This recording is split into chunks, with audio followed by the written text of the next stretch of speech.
Real talk, making pickles seems like it's complicated, but it really isn't. You don't have to have perfect timing, special equipment.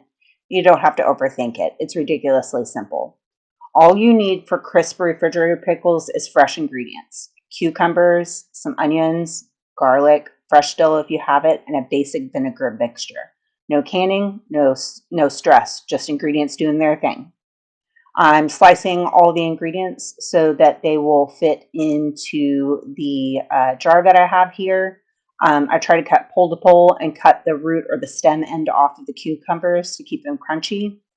And you can add anything you want to it. You know, you want to add some garlic to it, you want to add some onions to it, fresh dill. Everything just goes in there, and I keep on adding to it over the summer.